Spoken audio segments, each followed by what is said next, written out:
Welcome back to The Ancient World, a podcast with discussions and presentations of Greek myth and philosophy, symbolic readings of the biblical stories, and the renewal and rebirth of the ancient treasures in the Florentine Renaissance. And today we have a special new guest, Dr. Mark Vernon. Welcome to the podcast. Thanks very much. Nice to say hello. So Dr. Vernon lives in London. He's a doctor in ancient philosophy and also has degrees in physics and theology. And he's a prolific writer and a psychotherapist. And his latest book is called The Secret History of Christianity, which is a great book. And he has also just started a YouTube and podcast series about the Divine Comedy in connection with the 700-year anniversary of the completion of Dante's masterpiece. So first of all, thank you so much for doing this. Thank you very much. It's nice to come on. The interests you highlight there are very much my own. So it's great to be able to tease some of them out, I hope. Yes, indeed. And all of this is very much my interest and things I've been talking about on this podcast for a year as well. And it's a growing area of discovery, and also this whole thing of looking at old things and discovering things that maybe one could think are distant, but then you see they are very pertinent and real now and helpful. So a bit of the background for your book especially was that I read the book twice last year. Actually, I started on it. So that was in the early summer, and then I discovered that, or I found out that I don't know the biblical stories good enough at all. My memories were kind of 20 years old. Some memories are like as a 5-year-old and with crayons and you're drawing the burning bush. I think I have to update my impression of the biblical stories. So it motivated me to actually read through the whole of the biblical stories again over a period of 3-4 months. And then I read your book again, and then it gave me even more. So that was a big thing, and it opened up this whole world of the connections between the intellectual, rational, and then the symbolic and the spiritual. And then it further led to this deep dive into Dante's Paradise, and then now the church founders and the patristic era. So it keeps growing. So I thought the main topic would be your book, but before that, I would want to say congratulations with your new show your video series with Dante. It's how do you feel? I've been watching 5 of them now from the beginning. How is the journey for you now, going through it? Yeah, well, it was partly because I recognised, I read somewhere that it was the 700th anniversary of the completion of the Paradise, and I thought, oh, that's a good hook. But the book was, well, all 3 books, the Inferno, the Purgatorio, and the Paradiso, were all tremendously influential on me. I read them at a particular moment in my life in a group with someone who really guided us through them, and that really helped me massively. Was that the Temenos Academy? Or? Yeah, through the Temenos Academy, yeah, and this group that meets here, particularly in London. So how long was that ago? Maybe, I don't know, maybe 5 years ago, I think now. Something like that. And the Divine Comedy being one of these things which I knew I had to read. I tried, not really managed to get into it, but particularly with one of the teachers called Jeremy Nadler, which is Naydler. Jeremy Nadler. Jeremy always has amazing things to say, and so going through the Divine Comedy with him over a period of a few months sort of took us on the journey of it, and so it became not just something we studied, but something that profoundly affected us. I can remember being so relieved when we got out of hell, and then really moved, through Paradise, and particularly the Paradise. It started to speak to me in ways that I've not really anticipated, because I don't know, it's quite common. I don't know if you think the same. It's quite common for people to say, yes, the Inferno's got lots of deep insights, and the Purgatory, it's pretty interesting. But when we get to the Paradise, we don't really know what to make of it now. And I thought, no, we absolutely, if we can't make something a paradise, we really are lost.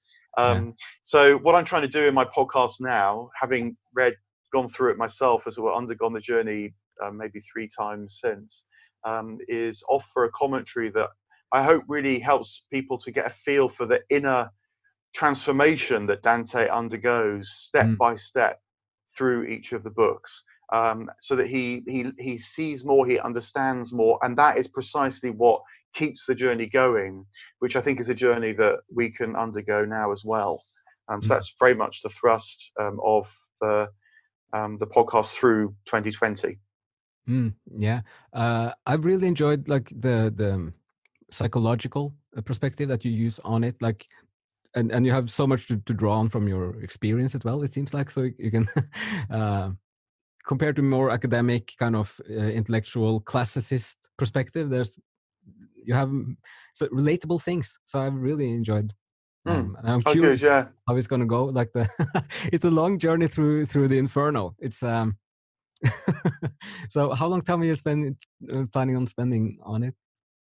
Well, the other thing is I wanted a bit of a spiritual discipline for the year, and so the idea is to sort of spend some time each day with Dante, and make some notes, and then any particular canto can sort of take shape in my mind over 2 or 3 days, and then I can say something about it. So it's partly me wanting to undergo the journey again, but with a different focus this time in producing the podcast as well. Any new surprises? Just starting the first 6 episodes now, I think you have out. I think that I don't know. I'm sort of slightly ahead of the podcast as it's online, and so I've actually, in my own reading, just got to the city of Dis, which is one of the huge transition points with the towers, in the Inferno. Yeah, and I don't know. I feel like I've sort of discerned that little bit more what's going on. With this whole thing about the city of Dis and Virgil and Dante almost losing hope, and then the angel appearing. It's a very spectacular couple of cantos, 8 and 9, but quite what it means, how to relate to it is always a bit of a struggle. But I hope that this time I'm just that bit closer to, almost sort of perceiving for myself what that might be about. So I've tried to communicate that in the podcasts for 8 and 9, which will go up in a week or so. It seems like it's a work you can go the whole circle. Like, you have the whole circle movement in the work. So especially when you've done the whole journey through paradise and you've seen Virgin Mary on top of the white rose, and then when you start in Inferno, in the Lost Woods, and you know that it starts with Virgin, as you told, like, Virgin Mary with Lucia, and then Beatrice, and kind of that's how the whole story starts. It kind of, you have this saying that when you read through the whole Divine Comedy, you're ready to start reading the Divine Comedy.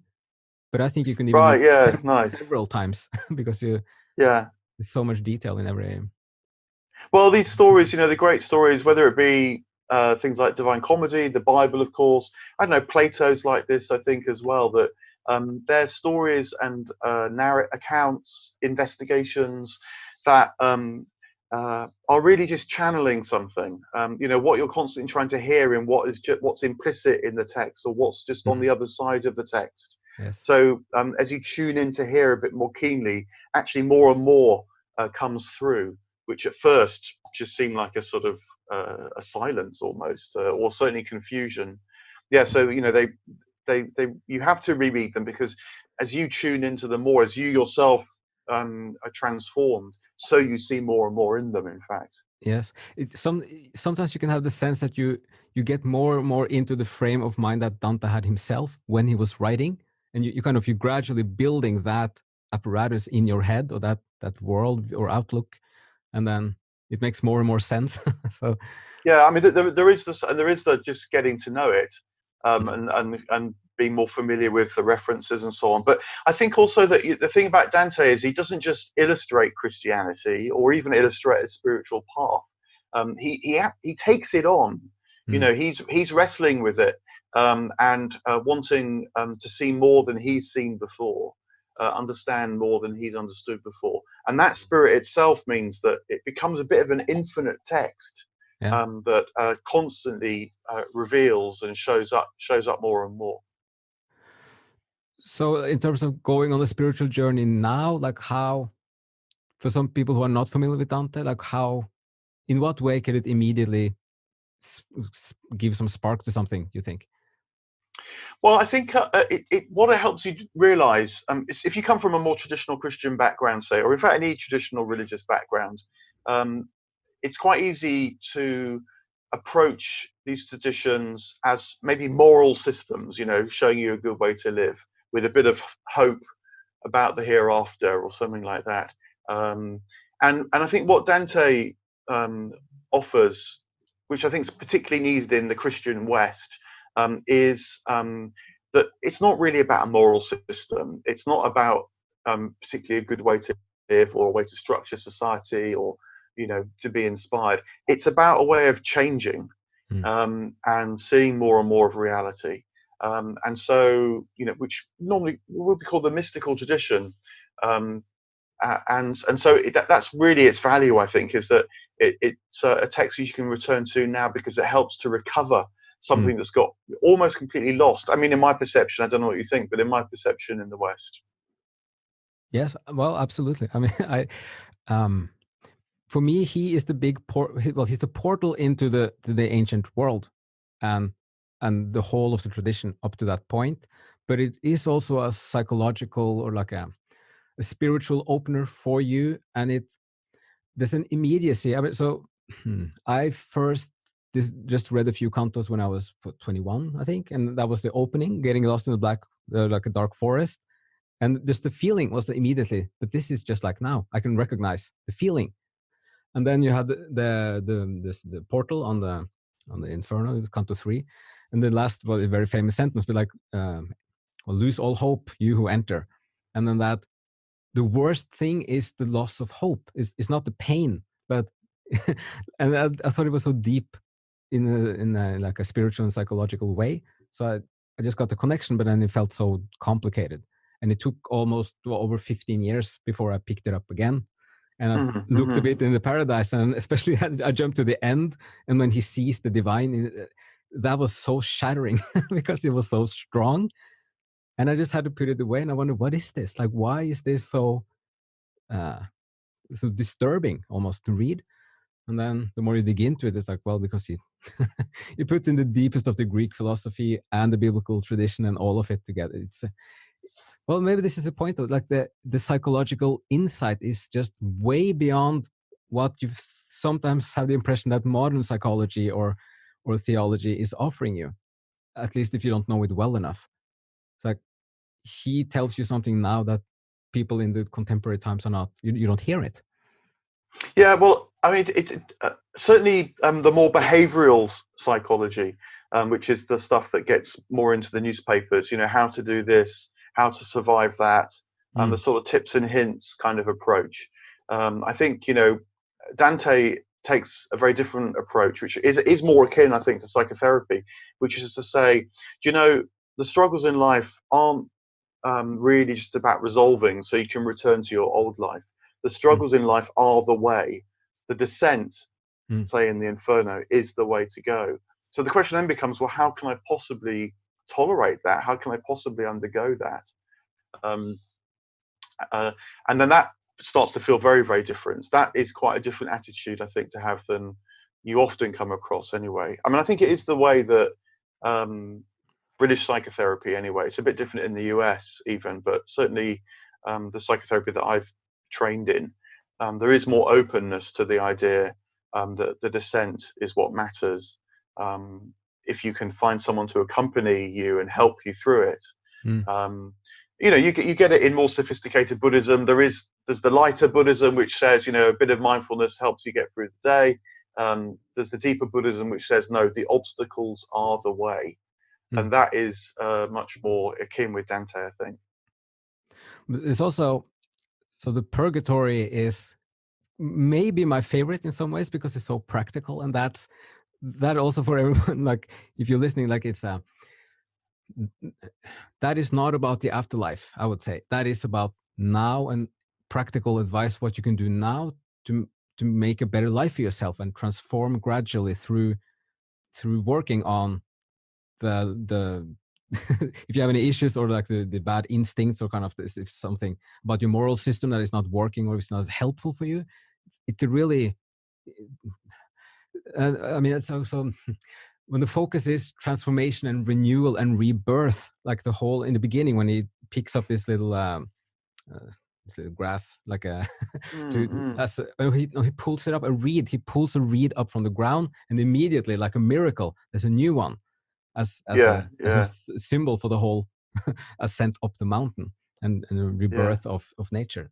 That's and it's full of beauty as well. So I mean, just the way that, you know, the Inferno ends and then the Purgatory begins, that they come out from underground, and he says, you know, we saw the stars. Yeah. You know, famously, each book ends with the word stars, and it's so moving. I mean, you know, if you've undergone the journey, hearing Dante saying we saw the stars itself just causes a sort of rush of energy. It's quite converting in itself. So true, and it's one of, I mean, it's after the whole book, there's 4 lines where they're just out there, like you go through the darkness into the deep, you climb through this little channel, and then suddenly you're out. Within 4 lines, he makes this appearance up in under the stars. It's one of the most beautiful kind of transformative and shocking kind of huge changes. But I like the beginning when they meet Cato. It's so humorous, but I guess that's a part of changing the mood. When Cato stands there as the guardian of the mountain and kind of a symbol of moral character and stoicism, and when he, for example, when he says, what are you doing here? And like, you come out on the side of the mountain, and he says, have there been any changes up in the heavens that I have not been told about? Like this, how the bosses of the company made some new rules. What is this? So that's very funny. And then when Virgil says to Cato that, well, we're sent by Virgin Mary, but then he keeps going and says that, oh, by the way, your wife is so nice and beautiful. And then Cato says, why are you flattering me? Just tell me you come from Virgin Mary. Like, there's no need for flattery. Just you have the reason. And there's such a human touch to all of that. Charm of Dante as well. But also the shock. I mean, I think that I haven't got to that point in my current reading yet, but I'm wondering. So it may show all sorts of things up to me, like you're saying. But I remember reading it before, and I felt that a lot of Virgil's responses was a kind of embarrassed shock, because what is Cato doing saved? You know, Cato is supposed to be a pagan, and I think that's one of the deepest things that Dante kind of sets off, is a spirit where everything that you thought to be the case is subject to transformation. You know, and I think that's one of the things which I've got every time from the Inferno, from the Divine Comedy, that it's catalyzing change on all kind of levels. So there's almost something biblical there with morality in the old biblical stories is very cryptic sometimes. Like Jacob tricks his father and becomes the heir and the father of the 12 tribes through deceiving his father, but still he's the one who gets the blessing. So you have a contradictory and cryptic morals all the way. It's hard to try to interpret it fully, but like, I think a part of that is to make you think again. Like it wants to just mess up your fixed view of things, as a very kind of rough way of kind of dragging up your thoughts or something. I'm not sure, but no, I completely agree. You know, there's the trickster in the ancient world, of course, too, is quite a present motif that we sort of fall into understanding the gods as much as work it out. And yeah, so that's a little bit lots more to say about that. Yeah, but any final thoughts about Dante in addition to this before we move to your book? Yeah, I mean, I just encourage people to give it a go. You know, there's quite good translations around. I personally quite like the one that's in the Penguin Classics translation by Mark Muser, because I think that the translation is good, but also there's a lot of very helpful notes. You know, there's enough notes, but not too many notes. Just give yourself the time and enjoy it. It's very gripping. It's very entertaining, as you're saying, as well as so powerful. Yeah.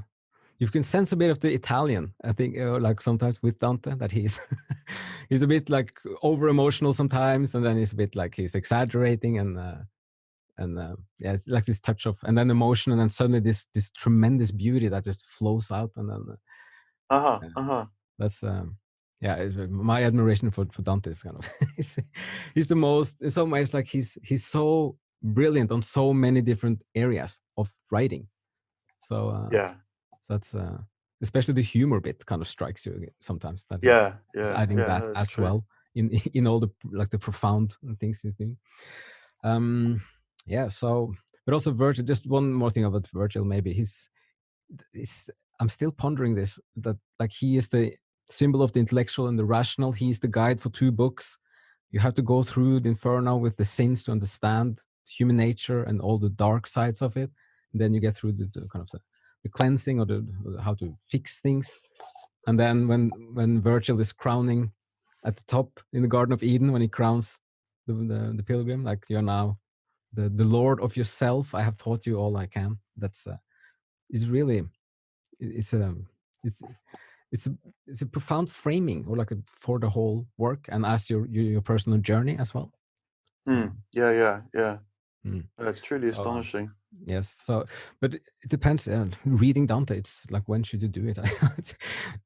When you said this with the Paradise, I had a friend in Italy, and she always said, because they have to read the comedy for 3 years in high school, they have 1 year on each. Oh, right. Yeah, every like teenager in Italy, they go through this, and they think Inferno is fun when they're like 15, 16 years old, but then they have to go through the next 2, and then the Paradise, they say, oh, it's just like Light and Angels. Like, they have no understanding of it when they're 17 or 18.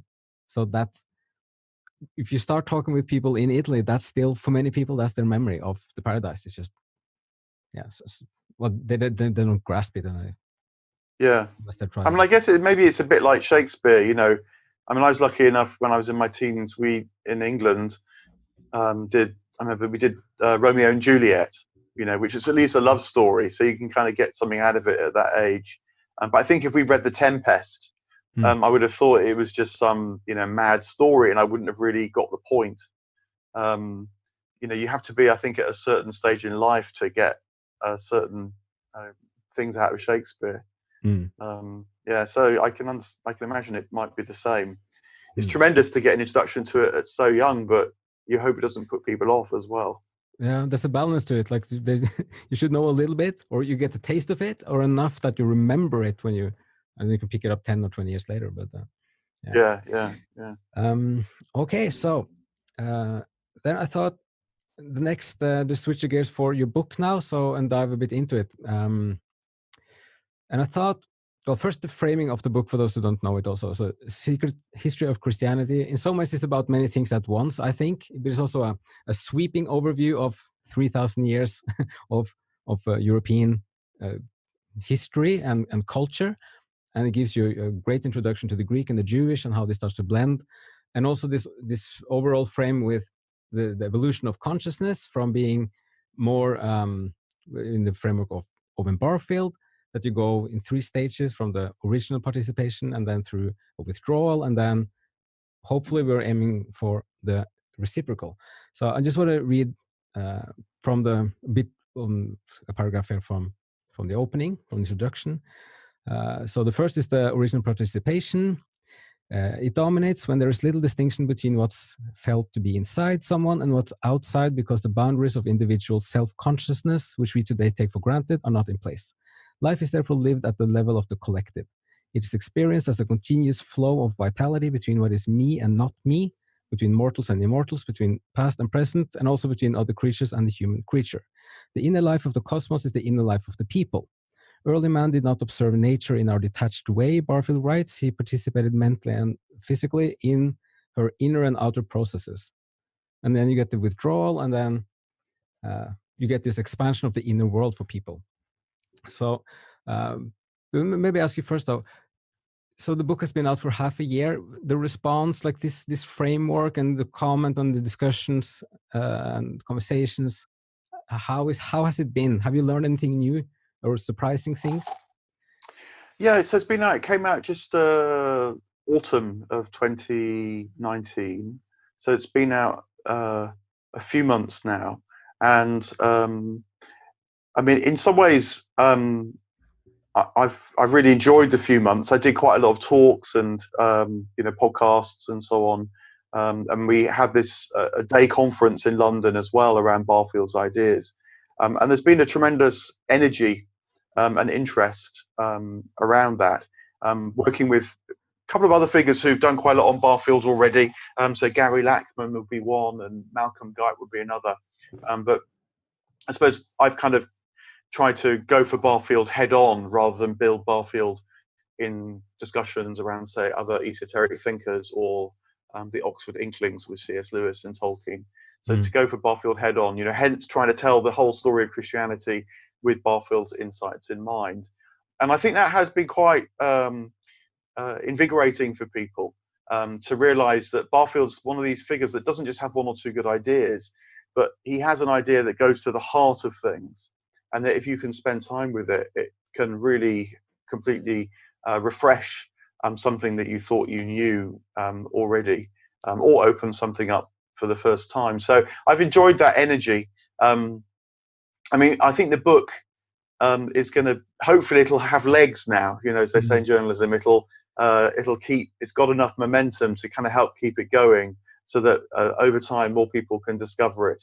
Because Barfield's not a household name, I'm not a household name, so it's going to have to kind of get energy, which means it's going to have to speak to people as they are, and help them find new vistas to see, to tackle problems, whether they're Christians who kind of feel it's losing its way a bit, or maybe spiritual seekers that might find they could find something from the kind of indigenous religion of the Western world, anyway, as it's been for the last 2,000 years.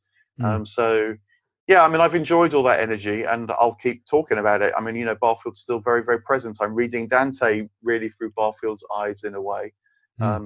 So, yeah, it's been heartening. But, I still hope there's quite a long way to go. I do think Barfield's really important. Well, what I think the book is doing is trying to have a sort of assessment of where are we now in history, and what are the bigger kind of the forces or the trends, and what could we expect for the next few centuries, maybe. And then it's ambitious, but it's a great. It's very helpful in at least getting your thoughts going. Also, the introduction parts for the Greek and the Jewish is very interesting. It also made me, through those and then reading even more of the Greek and the biblical stories, to see how different they are, as like at the root of them, like the sources are somewhat far apart. They don't overlap at the root of it, I think.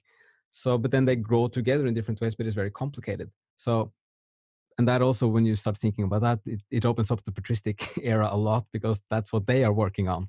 So just those first two chapters are helpful in that sense. But what would you say in terms of like how religious or secular would you say the book is?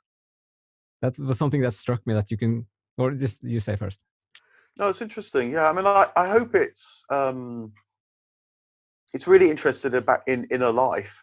The kind of thing that gives our lives vitality and shape and purpose and meaning, so we can sort of not just live our lives, but read our lives, read our times, read our history and traditions and culture.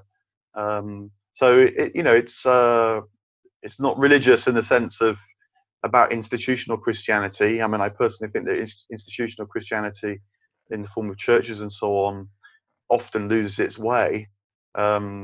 And it's not secular in the sense, I definitely think that the secular world too, in the modern times, which in a way has tried to build itself cut off from the spiritual reality that our predecessors thought was fundamental. That's at the heart of a lot of our problems. But it's trying to, I suppose, try and get a handle on both those aspects, and through Barfield's ideas and the Romantic tradition more generally, with their key interests in things like the imagination, the imagination as truth bearing, as actually the way that we see, Yes. To give that new life. No, because I think you can read the book as a secular person and enjoy the whole of it, and just see this, like, that the inner life is growing and evolving. The Hezekiah bit is super. I've been telling people about that many times. Just the two examples of kind of uh, things that made this accelerate with when he moved the burials from clan graves to individual graves, because then you end your life alone instead of ending your life with your clan. That changes your feeling while you're alive of yourself. And then the literacy rate that goes up from 1 to 20%. And then when you sit alone with a book and read, you have automatically a sense that this is within you and your inner world, and then it changes how people relate to their self and their identity. So those are kind of really nice examples, concrete examples of how this process has started to change. But then, as you explained, then that how when enough people have a sense of an inner world, in some sense it's kind of just a matter of time before someone can come along and say, well, the kingdom of the divine is in you, and it would make sense for enough people, so it actually changes something. So yeah, any thoughts on that? Yeah, no. I mean, that's again, it's it's not unconnected to what we're talking about with Dante, that something is catalyzed, and something kind of starts to unfold. This is the evolution of consciousness idea, and people are at the vanguards of that, struggling with it, wrestling with it, trying to not just understand it but to live it, because it only really materializes when it's lived. And so, hence, this notion that in the West, anyway, Jesus became so important because he was perceived to have lived this unfolding sort of optimally. And once that's sort of done once, in a way, then it becomes much easier for others to live it too. And so you get Christianity, not overnight, but over the next 2 or 3 centuries, really takes off. Yeah. If you think of Isaiah, who is prophetizing this 700 years before, more or less, do you think a part of that is psychological insight as well? That you can see the trend in humanity as like the inner world, the spiritual world is growing. So then, like, if you if you understand, like, is it, could it be predictable if someone has like a deep enough psychological insight to see that this will ultimately happen because of the human nature? I personally don't think it's predictable, because I think spiritual evolution is about not just sort of more of the same, but better. It is about radical changes, that something opens up that was just never really perceived before. I think that's the nature of human consciousness.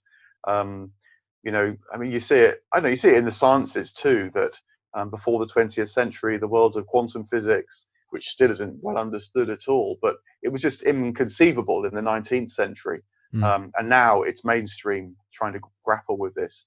And I think that someone like Isaiah, he knew something was shifting, and he struggles with it. He suffers with it. The most common thing that Isaiah says is, "I don't know what the hell's going on, but I know something is." And so he's at as it were, the beginning of real change. And it's not until, well, just take the theme of monotheism. By what's now known as Deutero-Isaiah. A later writer who got attached to the book of Isaiah. It's only Deutero-Isaiah who says not just that Yahweh is one God amongst many, but that there's only one God. And that took a very profound shift of consciousness to be able to see that. But that's not the end of the story either. What monotheism means for the individual then has a whole other sort of 2 or 3 centuries on. So it sort of it works a bit like that, I'd say. It's a bit of a, like, on the side, but that part with monotheism, a part of going through the biblical stories was to just going through old conceptions I had from a long time ago, and then to think that, well, monotheism is not like Zeus becomes the only one and you wipe out the rest. It's that you redefine your concept of the divine to be something much bigger, like that is the everything. So and then more as the opening with like the source of all the spiritual beings and the spiritual beings, but like it's a different way of thinking about the divine also. It's a bit on the side, but and the individual. I think. I mean, I think it takes a certain kind of individual to be able to perceive the oneness of God. You have to have a sense of your own kind of integrity to some degree. I mean, even if it's pretty fragile and not very strong, but to at least glimpse it occasionally to see the oneness of the cosmos, which of course is then very different from the polytheistic view.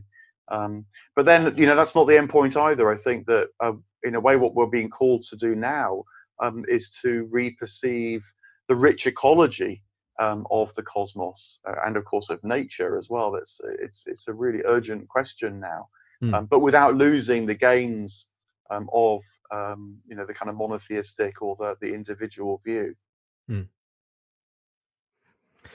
So so back to the overall framing of the book, and then so I enjoyed all parts of it, and then to see the withdrawal of the participation, that people start being more inside of like in the inner world, more cut off from the outer world and nature and kind of your surroundings in many ways, but all the riches that came out of that, and then coming to the last chapter, I'm interested in that, like we should be mystics. So a part of this or maybe you could just lay out a bit like what should come as the next phase, like a rebalancing or the reciprocal participation, or like how that should be experienced, or like how that should be, or how we should get there.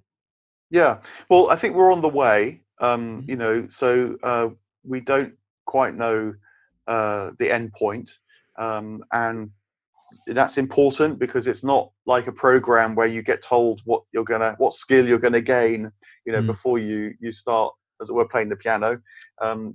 You yourself have got to change, so you can't imagine what the end point's like. But I think that that Barfield sensed enough, and I tried to communicate this in the book, particularly by drawing on the Romantic writers, that the imagination was central, and that in a way a first task is to learn to trust the imagination, that it's not just fancy, as Coleridge put it. It's not just, as it were, the random outpourings of the mind that really don't have any meaning, barely any coherence, but that they are your mind flowing out into reality, and then reality meeting that and flowing back into you. So imagination becomes inspiration. And we've got to kind of get more skillful with that. Partly being good with imagination, which takes a certain kind of focus to even notice kind of what's going on with our imaginations day by day. But then gradually feeling into trusting it to know that it is telling us about reality as well. And this happens at an individual level mostly. In therapy, people will have dreams, and at first they think dreams are fairly meaningless, and then they start paying attention, and then they realize that their dreams are actually telling them something about what's going to happen to themselves. Or another common experience is people might have the sense of synchronicities, or some sort of even what you might call a sort of supernatural experience. And they might try and explain that away. They might think it's just random, meaningless, if sort of powerful. But gradually you learn to kind of go with those experiences, and you realize they're actually they expand your soul, but lead you into a much more expansive cosmos as well. So I think we're in those kind of stages now. I think that there's a shift in science too, that rather than science being seen as this kind of sovereign way of knowing that casts all other ways of knowing in the shade, I think increasingly now, and quite fast actually now, particularly with the ecological crisis, we're beginning to realize that science is just one way of seeing, and that it needs to speak to others. And to use William Blake's phrase, we need to move from single vision to fourfold vision. And I don't know, I was listening to a geneticist just the other day saying that it's increasingly realized now that genetics inside the cell operates at many different levels, and each level is important, from the gene to the genome, to the proteins, to the sugars, to the various workings within inside the cell itself, and then the cell itself is porous. and it's quite possible to see agency and all sorts of top-down as well as bottom-up effects occurring. And she gave the talk to say we need imaginative ways to engage with this scientifically. This is quite a paradigm shift for us in cell biology. And she's like a professor of genetics and cell biology in a major university. So this is not fringe questions now. So in a number of different ways, I think that steps into a much more participative experience where the subjective and the objective starts to come closer together, where things that are felt and imagined matter as much as things that are proven and tested. So it's like watching out for that and going with that. When you notice that in your own life or in culture more generally, and then go with that. That's the way to go. It's a path to follow. It's a great point with the science, because I'm going to try now to a little bit to see how this ties with the brain hemispheres. But just one thing about imagination, because I don't think you can, if you connect this to more like archetypes and Jung and kind of the wirings and the blueprints you have in your biology, just by nature, and then how that bubbles up through your imagination. So if you have like your fantasies, your imagination, or your like creativity or your dreams will be sometimes just rooted in your biology, but a part of the biology that you can't grasp rationally.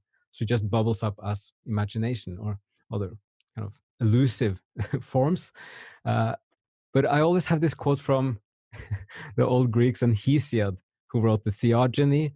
When he says 30 pages, it lays out the whole of the pantheon of the gods for the Greeks. But he starts like he's out shepherding, and then he calls on the muses, and then so they come to him, and then the first thing they say to him, so this is just the opening paragraphs, they say, "Shepherds of wilderness, wretched things of shame, mere bellies, we know how to speak many false things as though they were true, but we know when we will to utter true things."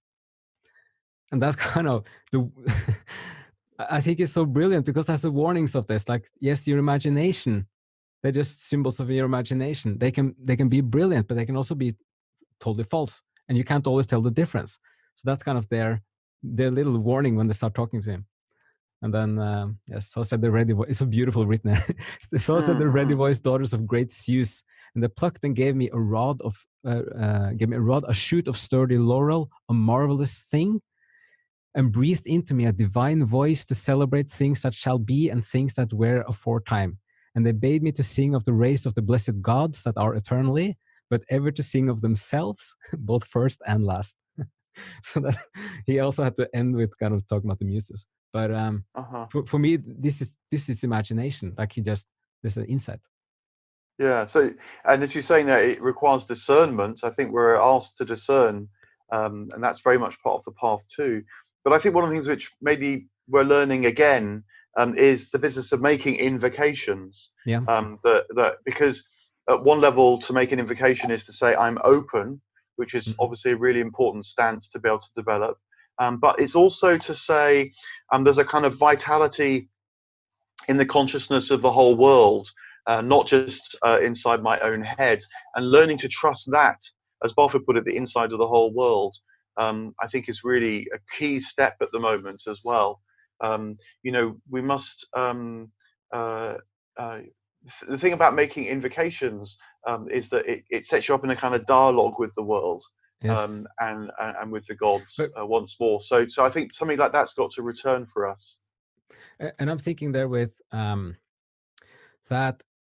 Well, one thing is like this is something Dante is helping you do, especially in the Paradise. I think he builds a big structure, a rational structure that you can start experiencing your imagination, but also kind of the mystical or the mystery, or there's something divine that you can start sorting it out. You have a filtering system to at least begin the process, and then you learn more and more, and you grow, and you get more and more used to this. I read another article about this, how like this revelation and reason, but you can you don't have to put the boundaries for reason like as fixed and then think that everything outside it is irrational or not trustable, so you just dismiss it, or that choice is to dismiss it or to just dive into it. You can take a little bit and then look at it, and then you can learn how to do this. And I think Dante is helping you with that. And I also think I'm going to connect this to two other things at the same time. I think that is the Jacob's ladder. I think that's what he's doing. He opens the connection, and then the angels as messengers start flowing back and forth. And that is a part of that process, that you can gradually do this. And then from him, it gets more and more like stronger, like with the stories that come out of that. But you can also see this in terms of connecting your hemispheres, I think. So, and then just bring in a book here. So we mentioned this a couple of times before on the podcast, but Ian McGilchrist with his Master and the Emissary, and is his emissary, because the emissary is the left hemisphere. That's supposed to be an emissary, but the left hemisphere has gotten too strong and tries to dominate and take control. And that is both for the individual and also for the culture at large. So McGilchrist says this is a bit of the story, that this happens like the last 4 or 5 centuries, that the left hemisphere has taken over, and it's reflected in the culture and in the architecture, and it's reinforcing itself, because you get the more functionalistic and kind of spiritually shallow or blocked environment to live in, and then the right hemisphere is increasingly not stimulated, and then you get trapped in it. So one point he makes with this is that the left hemisphere creates a self-reflexive virtual world, and it now has blocked off all the exits, the ways out of the hall of mirrors into a reality which the right hemisphere could enable us to understand. And he says this because usually you have a balance that you stimulate your right hemisphere through, for example, arts and religion, or the natural world, from which we are increasingly alienated. So if you're not out in nature, you have no arts, you have no religion, it's more and more closed off. And then, so it has then subverted, and all the routes of escape from the virtual world has been closed off. So this, he explains as the trap of the left hemisphere. But then, as he says, the workings of the two hemispheres, just going to keep it short, but the left hemisphere is again, that it builds an artificial, because it builds to step outside the flow of experience and experience our experience in a special way, to represent the world in a form that is less truthful, but apparently clearer. And it makes us feel more powerful because we relate to the representation in our left hemisphere and not the real one. While the right hemisphere, it allows things to be present to us in their embodied particularity, a part of the whole which is forever in flux. The world, in this world, we feel connected to what we experience and a part of that whole. So the right hemisphere is just perceiving and interpreting, but it's not imposing a view on it. So it's more holistic as well. And probably where you get most of your imagination and your dreams and your religious experience comes through the right hemisphere. If any of this made any sense? Yeah. No, I mean, I can actually take credit for introducing Owen Barfield to, or Ian McGilchrist to Owen Barfield, I should say, because when Ian first wrote his book, it was this very, surprise success, but it's a very large book. And then he was asked by the publisher to write a smaller essay which kind of summarizes it. And he actually begins with a quote from Owen Barfield, which was a quote that I suggested. Where about the meaning crisis, essentially, and how it is that we can know more and more about the world and yet feel less and less connected to it. And that spoke very powerfully. That's what Owen Barfield says. That immediately spoke to Ian McGilchrist, because he thought, yes, that's because the left hemisphere personality, if you like, which wants to probe and to measure and to fix and to pin down, is very successful at all that. But it leaves behind the right hemisphere personality that is more open, expects the unexpected, doesn't rely, as it were, on the maps, but tries to connect with reality in itself. So Barfield's sense of things chimed very directly with Ian McGilchrist's, actually. And also their timeline is kind of overlapping. It seems like almost 100% that this or not, well, at least the problem we have now, that we're not connected anymore, I guess Barfield would say that happens a lot earlier than McGilchrist, perhaps. But they meet at, like, we are now at the point where we should rebalance it, and it seems like it could start in a person. Like, if you can rebalance your own brain hemispheres and create more harmony, a connection, and uh, listen more, or maybe grow your right hemisphere a bit more, that will create a more balance. And yeah, I mean, because I think what McGilchrist is saying is that both hemispheres are sort of working all the time. We only have one consciousness. We don't have, as it were, two consciousnesses, and we can sort of switch from one to the other. But it's about, I think, learning to trust certain intuitions, and have reason, as it were, realize that it works best when it discerns those intuitions, rather than a more common assumption now, which is that reason is sovereign. And if it can't be proven, as it were, then it's you just have to dismiss it. It's about turning to romantic traditions, for example. It's about reading poetry as well as popular science books. The funny thing is, that I think all the great scientists did this anyway. Einstein famously makes these remarks that imagination traverses the world, whereas knowledge just kind of focuses on a bit of it. He didn't put it exactly like that, but words to that effect. So I think Ian's work is just drawing our attention to that, using neuroscience, which of course carries great clout in the modern world. There's this slight irony that neuroscience is a rather left hemisphered activity. It wants to pin things down and map the brain.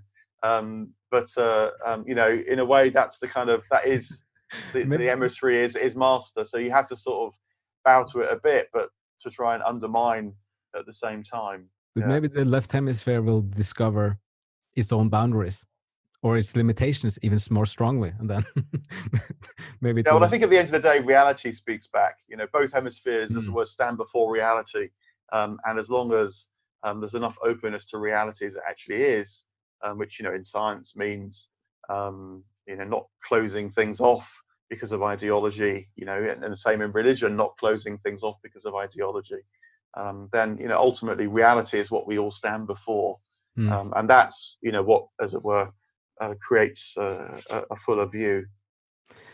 And I also I'm a very passionate lover of the Renaissance and Florence. I lived there for 2 years. It's like, for me, it often strikes me as they really had this balance with the art and the science, and that we can actually use that as an example, as a way to rebalance things, at least individually. And there's something about, especially reading the Paradise, because it gives a safe way of moving into the spiritual, I think. And it really keeps growing as something valuable and a richness to your life. And it makes the experience of life much bigger and more full of just, I wouldn't say joy, but of substance and some kind of richness. Yeah, it's funny. I mean, I do take broadly that the Renaissance feels so rich to us because when you look at a Renaissance picture, you get a sort of full consciousness experience, and that's why it so profoundly appeals. But I mean, just partly for the sake of interest, I slightly revised my view though recently. I was in Italy last year, helping lead a sort of group, a sort of retreat, and we went to Assisi.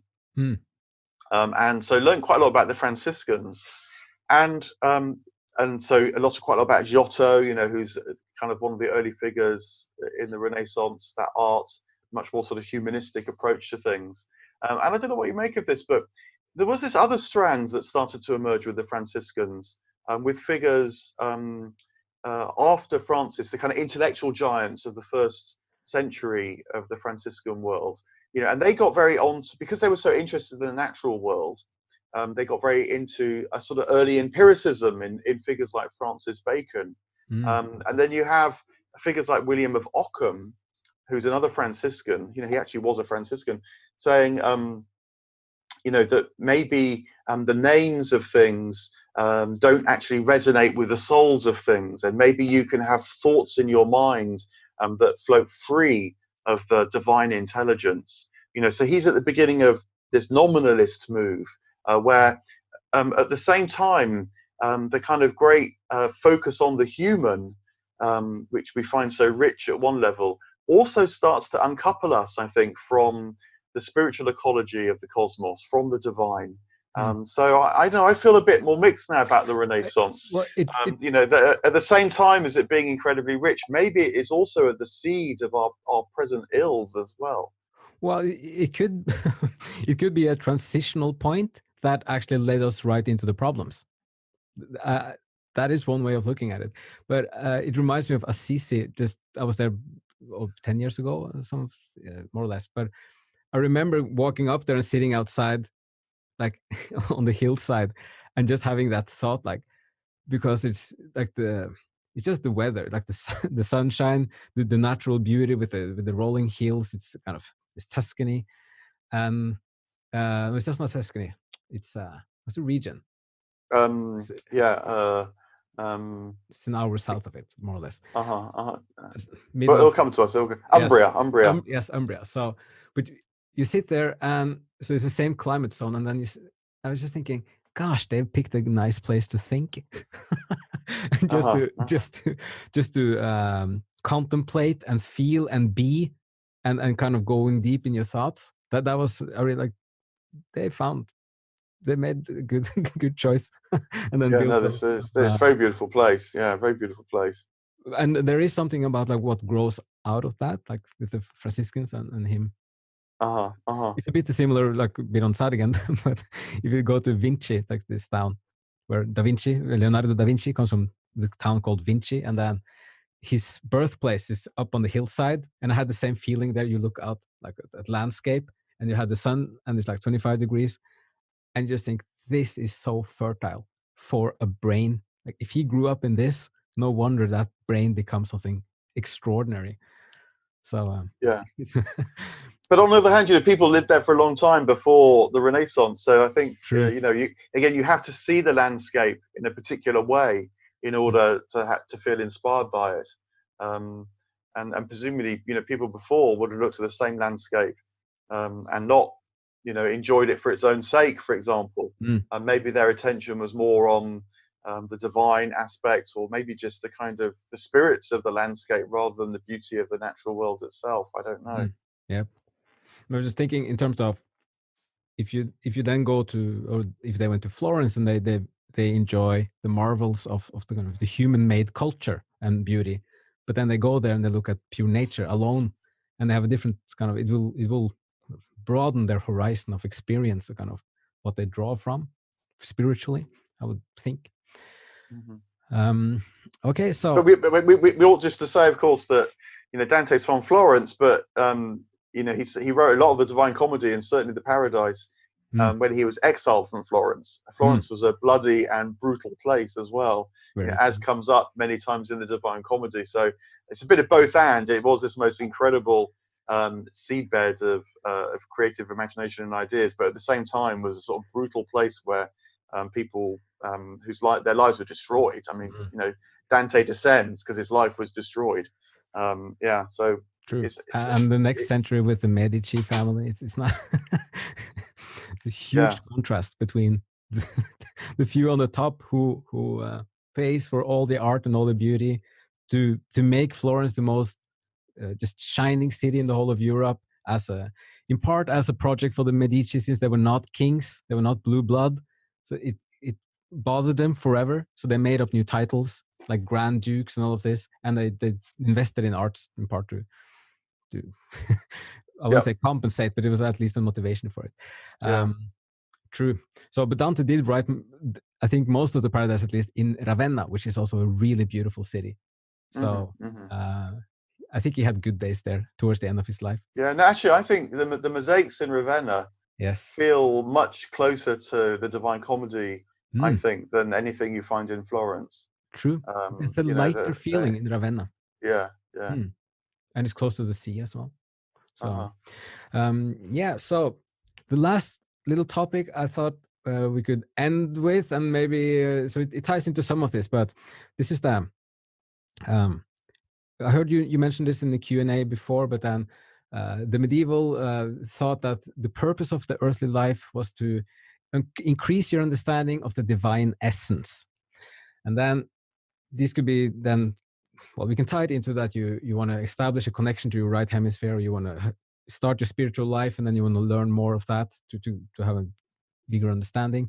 But you mentioned something that you also were thinking about this more for your own, like what you spend your time on as something to kind of a goal for the life at the moment. So if you can say a little bit about that. So, I mean, one of the things which actually I'm thinking quite a lot about at the moment is death, and whether it's possible to think about death and experience death, relate to death in different ways. You know, so I guess you could say that a dominant way that death's approached now is that it's the end, and that the aim therefore is to kind of live a good life, in the sense perhaps having good relationships, maybe certain experiences, and then minimizing the trauma of death, which, you know, it completely makes sense in a way. But I'm wondering, again, whether part of the problem for Western Christianity is that it's got too timid and maybe even too ignorant of what might lie on the other side of death, and that the relationship between life and death now can be seen in some ways as preparing us for what happens when, you know, physically we die. So yeah, and how one can have intimations of life beyond life in the here and now really fascinates me. And if that sounds a bit abstract, I mean, I think one of the ways which this is sort of is stirring for me, at least, is that in psychotherapy, you know, which is a main part of my daily practice and work, you very often, very readily, every day, you know, kind of have different experiences, different levels of consciousness, but with the client. And, you know, for example, when you're doing deeper work, because time changes its feel, its shape, and at the deepest level, you enter relatively sort of timeless zones, you might say, that have a kind of quality of eternity to them. But it requires giving up, a bit like the master in his emissary. It requires giving up a certain control or power or sense of self in order to enter to those deeper levels of time and eternity. So I'm just wondering whether there's, rather than death being seen as this kind of abrupt thing that stops it all, whether actually there are kind of deaths which are much closer to us in everyday life, but that they open onto a deeper kind of life.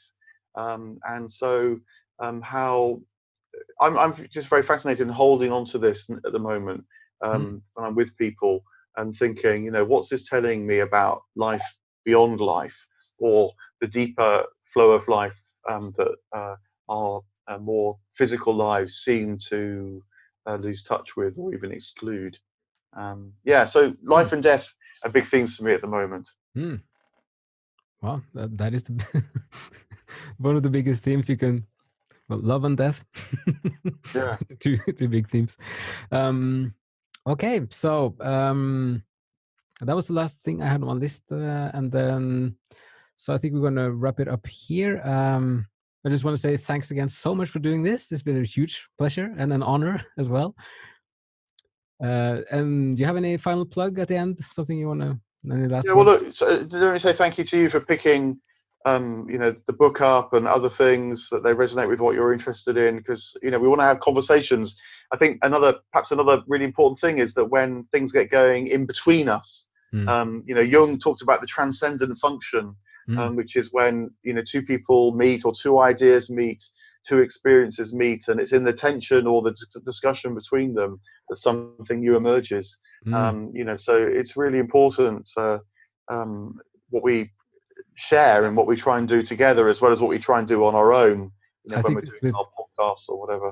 The conversation as a creative project, that you actually create something in the conversation that it gets a life almost. That's and also in the listening, you know, hopefully people who've been listening to this having their own ideas, their own experiences will seem that bit more vital or alive, or they'll discern something different in them. through the listening. It's absolutely crucial. Great. So, well, I hope we can do it again sometime. And just want to say to everybody out there, finally, as always, thank you so much for listening, and see you again soon here on the Ancient World podcast.